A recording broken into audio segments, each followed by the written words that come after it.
안녕하세요. 포타임의 미국 소식입니다. 6월 27일 헤드라인 뉴스를 전해드리겠습니다. 포타임에 오늘의 첫 번째 소식을 전해드리겠습니다. 미국 시민이 탈레반보다도 인권이 보호되지 않고 있는 사실이 오늘 국방부에 의하여 확인이 되고 있습니다. 관타나모에 수용되어 있는 2명의 탈레반 테러리스트 중에 1명이 오늘 풀려났다고 전하고 있습니다. 그 테러리스트는 풀려난 후 아프가니스탄으로 신병이 인도되었다고 오늘 국방부가 발표를 하였습니다. 그의 신병을 아프가니스탄에 인도한 명부는 재판을 받지 않고 미국 테러리스트 수용소인 관타나모에 수용되어 있다는 것은 잘못되었기 때문에 그의 신병을 아프가니스탄에 인도한다고 밝히고 있습니다. 외국 테러리스트에 대해서는 인권을 보장을 해주고 1.6 사태에 연루되었던 400명의 도널드 트럼프 대통령 지지자들은 국내 테러리스트로 분류하여 재판도 받지 않고 1년 이상을 DC 수용소에 가둬놓고 있습니다. 결국은 미국 시민의 인권이 탈레반 인권보다 못한 오늘의 작태입니다. 다음 소식입니다. 아리조나주 상원 후보 포럼인 프리덤웍스에서 마크 브루노비치가 소견을 발표하기 위하여 청중들 앞에 나서자 청중들은 쌍절곤이나 들고 있지 못하러 나왔느냐 하면서 야유를 퍼부었습니다. 자기 변명을 위하여 몇 마디 하자마자 청중들의 야유가 쏟아졌습니다. 이에 당황한 마크 브루노비치는 입 닥쳐 말 좀 하자 하고 지금 고함을 치고 있습니다. 그가 쌍절곤으로 야유를 받는 것은 바로 2020년 대선 당시에 수많은 선거 부정 사건이 아리조나에 쏟아졌을 때 그는 쌍절곤을 들고 전부 처리하겠다고 거짓말을 하였던 것입니다. 이에 청중들이 쌍절곤이나 들고 혼자 놀아라 하는 식으로 야유를 한 것입니다. 다음 소식입니다. 정부가 주관하는 연방정부 캠페인에 국민들의 3분의 2가 코로나 공포증에 시달리고 있는 것으로 나타나고 있습니다. 오늘 SDA 보고서에 의하면 미국은 이제 증거에 기반한 과학의 시대는 끝났다고 이야기를 하고 있습니다. 이로 인한 견제와 균형은 지나갔으며 모든 정부기관은 규제와 제로과학을 기반으로 코로나 사태를 이용하고 있다고 비난을 하였습니다. 이 SD 보고서에 따르면 지금 나타나고 있는 코로나 바이러스 주사의 7가지 유형의 부작용을 다음과 같이 나열을 하고 있습니다. 첫 번째는 예기치 않은 원인으로 돌연 사망하는 돌연사가 있습니다. 즉 SADS라고 불리는 성인 돌연사 증후군이 나타난다고 하며, 두 번째는 이상하게도 길고 고무 같은 섬유질에 혈전이 생긴다고 이야기를 하고 있습니다. 세 번째는 심근염과 불규칙한 심장 박동을 유발한다고 하며 심장마비 증세도 동반한다고 하고 있습니다. 네 번째는 암과 종양이 갑자기 나타나는 현상을 보이고 있으며, 다섯 번째는 코비드-19에 의한 변종과 또 유사종의 감염으로 인한 사망을 꼽고 있습니다. 여섯 번째는 램지 헌트 증후군이라고 알려진 저스틴 비버가 앓고 있는 안면이나 팔다리 마비 증세를 꼽고 있습니다. 일곱 번째, 갑자기 GBS라고 불리는 갈랑베레 증후군이나 에이즈, ADE 등으로 고통받고 있는 경우라고 7개를 꼽고 있습니다. 이렇게 부작용이 많은 백신을 6개월 이상 5세 미만의 아이에게도 마치겠다고는 FDA 승인에 대하여 많은 과학자들은 우려를 나타내고 있으나 메인스트림 미디어는 아무런 보도를 하고 있지 않다고 비난을 하고 있습니다. 다음 소식입니다. 캘리포니아주 하원 의원인 맥심 워러스가 낙태 지지자들과 함께 시위에 참여하고 있는 것으로 나타나고 있습니다. 도대체 민주당과 좌파는 기본을 모르는 것 같습니다. 특히 의원의 경우에는 자기가 입법권이 있고 또한 의회에서 얼마든지 자기들 의견을 피력할 수가 있습니다. 그러나 의원이나 되는 사람이 앞장서서 지금 소요를 선동하고 있는 것으로 밝혀지고 있습니다. 미국 전역에 수많은 폭도들이 거리로 쏟아져 나와 약탈과 방화를 일삼고 있습니다. 토요일 밤 로스앤젤레스의 경우에도 한 시위자가 화염 방사기를 가지고 경찰을 구워버리려고 하다가 체포가 된 적이 있습니다. 이들이 중간선거를 위하여 전국적으로 소요를 일으키고, 소요가 일어나게 되면 현재 집권하고 있는 여당에 항상 유리하게 작용한다는 것을 이용하여 의원들이 길거리에 나서서 대법관들을 협박하고 또한 시위를 선동하고 있는 것입니다. 한마디로 더리 게임을 벌이고 있는 것입니다. 다음 소식입니다. 질 바이든의 부축을 받고 지금 유럽으로 날아간 조 바이든이 G7 정상회담에서 돈 내놓으라고 이야기를 하고 있습니다. 중국의 1대1로에 맞서기 위하여 미국은 돈이 필요하다고 하면서 2천억 달러를 G7 국가 정상들에게 내놓으라고 조르고 있다고 전해지고 있습니다. 바이든 행정부는 모든 것을 돈으로 해결하려고 하고 있습니다. 물론 정치에는 돈이 들지만 그 전에 어떤 아젠다를 가지고 추진하는 추진력도 있어야 되는데 돈부터 내놓으라고 하는 조 바이든 행정부, 그렇게 돈을 많이 가져가고도 아직도 모자란 모양입니다. 나토 정상회담이나 G7, G20 모든 정상회담에 가기만 하면 미국 정상이라는 사람이 돈 내놓으라고 조르는 것이 유일한 일입니다.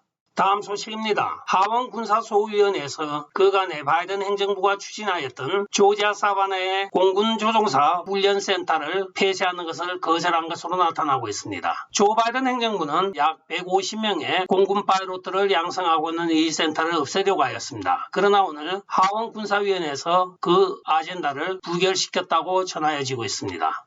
다음 소식입니다. 일요일인 26일 루디 줄리아니 전 뉴욕시장이 아들인 주니의 선거 유세를 하기 위하여 스탠튼 아일랜드에 있는 샵라이트를 찾아갔습니다. 아들을 위하여 지지 유세를 하고 있는 도중에 느닷없이 뒤에서 빵 하고 뒤통수를 때리면서 가격을 한 사람이 있었습니다. 그는 바로 슈퍼마켓 직원으로 알려지고 있습니다. 종로에서 귀시아대기 맞고 한강 가서 눈을 긴다는 식으로 체포된 이 종업원의 말에 의하면 그는 낙태 법안이 대법원에서 뒤집어진 것에 대하여 분개하였으나 마땅히 화풀이 할 데가 없는데 마침 꼴보기 싫던 루디 줄리아니가 유세하는 것을 보니 화가 나서 그 팔순에 가까운 노인네를 취업했다고 증언하고 있습니다. 하등 관계도 없는 루디 줄리아니 아들 위하여 선거 유세에 나갔다가 졸지에 봉변을 당한 사건입니다. 다음 소식입니다. 지금 백악관에서는 대법관 물타기 작전을 시행하지 않을 의향을 분명히 밝히고 있습니다. 많은 민주당원들과 또한 조 바이든 지지자들이 대법관을 지금 수의 2배로 늘려서 지정하여 현재 보수적인 판사 6명을 극좌적인 판사 12명으로 임명함으로 그들의 영향력을 줄이고자 하는 것이 바로 대법원 물타기 작전입니다.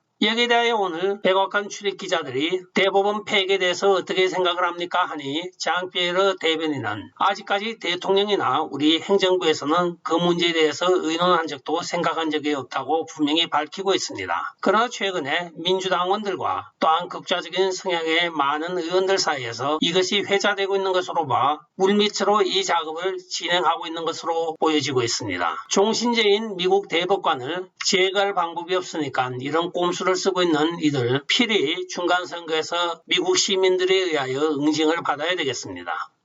다음 소식입니다. 모든 언론들이 지금 침몰을 하고 있는 가운데 아리조나주 의회가 낙태 지지자들에 의한 습격을 2번을 받은 것으로 나타나고 있습니다. 지난 금요일 낙태 법안이 뒤집어지자 많은 극좌파들이 상원 회의가 열리고 있는 아리조나 주의회 빌딩으로 몰려 들어갔습니다. 그들은 난입을 하여 경찰과 대치까지 하였으나 이들에 대한 아직까지 국내 테러 적용은 발표가 되지 않고 있습니다. 워싱턴 DC에 들어간 사람들을 국내 테러로 분류를 하였습니다. 그들은 폭력을 휘두른 적이 없습니다. 오히려 4명의 희생자만 나왔습니다. 그러나 이들은 남을 희생시키기 위하여 아리조나주 상원이 회기 중에 열리고 있는 가운데 의사당을 쳐들어간 것입니다. 여기서 또 나타나고 있는 미국의 법적인 잣대의 이중성입니다. 내로남불인 것이죠. 민주당과 극좌파 또는 안티파가 하게 되면 시위고, 특통 지지자나 공화당 또는 우파가 하게 되면 국내 테러로 분류가 되는 것입니다. 다음 소식입니다. 오레곤주에서는 몰몬 귀뚜라미 때문에 많은 농작물 피해가 발생하고 있다고 전해지고 있습니다. 원 에이크당 200마리 이상이 있는 것으로 밝혀지고 있는데 이 몰몬 귀뚜라미는 약 5cm가량 자라는 대형으로 알려져 있습니다. 1800년대에 몰몬 교도들이 서부로 진출하였을 때 이 몰몬 귀뚜라미에 의한 막대한 피해를 입어서 이름이 몰몬 메뚜기 또는 몰몬 귀뚜라미라고 명명이 된 것입니다. 이들이 농작물에 끼치는 피해가 크나 오레곤주 당국에서는 마땅히 대책 방법이 없고 단지 유충이 성충으로 자라는 것을 억제할 수 있는 약품을 뿌리라고만 이야기를 하고 있습니다. 한 농부는 인터뷰에서 들지도 않아야 될 이 해충제를 뿌리는데 작년에만 약 4만 5천 불의 추가 비용이 발생하였다고 합니다. 그리고 다른 한 농부는 자기 목초지에서 이 메뚜기와 귀뚜라미 극성으로 인하여 목초지가 완전 폐허가 되는 통에 건초를 따로 사야 됐다고 이야기를 하고 있습니다. 해마다 늘어나고 있는 이 몰몬 곤충에 대하여 오레곤주에서는 마땅히 대응책을 찾지 못하고 있습니다. 그 이유는 바로 환경단체가 살충제를 살포하는 것을 적극적으로 방해하고 있기 때문이라고 알려지고 있습니다. 모든 식품 가격이 오르고 있는데 몰몬 곤충들이 한 몫을 올해 또 하고 있습니다. 오레곤주에서 내어놓은 예방책을 보면 개인이 살충제를 사서 뿌리는 것은 환경법에 적용을 받지 않기 때문에 개인이 사서 뿌리라고 권장을 하고 있습니다. 단 주정부가 75%까지는 보상을 해준다고 하는데 결국은 25%는 농민이 부담해야 될 몫인 것입니다. 오늘의 마지막 소식을 전해드리겠습니다. 식품업계에 드디어 100번째의 재난사고가 발생을 하였습니다. 이것은 실제적인 재난이 아니고 100번째 갑작스런 조지스라고 하는 유명한 닭고기 가공 공장이 폐쇄를 한 것으로 나타났습니다. 회사에서는 뚜렷한 이유 없이 테네시주에 있는 조지스 생닭 가공 공장을 폐쇄한다고 오늘 발표를 하였습니다. 이에 따라 이 공장에서 근무하고 있는 약 200명의 테네시 주민들은 졸지에 생계수단을 잃어버린 것입니다. 관할시에서는 이 회사의 경영진과 접촉을 하여 이 회사를 살리기 위하여 백방으로 노력을 하고 있으나 연락이 닿지 않는다고 하고 있습니다. 뜬금없이 문을 닫는 이 조지스, 미국에서 상당히 영향이 큰 닭가공 공장이기도 합니다. 물론 다른 데 거는 아직 닫는다고 발표를 하지 않고 있으나 왜 테네시 제그만 동네에 있는 것을 갑자기 닫는지 모르겠습니다. 조 바이든이 BBB 법안을 통과시켜 돈은 갔는데 그 돈들이 지역 발전에 지금 전혀 도움이 되지 않고 있습니다. 이런 곳에 BBB 법안에 돈이 사용되어 공장을 살리고 지역 주민들을 살려야 되는 것인데 아무런 작동을 하지 않고 있습니다. 드디어 이 사건이 100번째 식품 관련 산업의 재앙 사건입니다. 끝까지 시청해 주셔서 감사합니다. 좋아요, 구독, 알림 그리고 공유 부탁드리고 댓글 많이 부탁드리겠습니다. 안녕히 계십시오. 바이.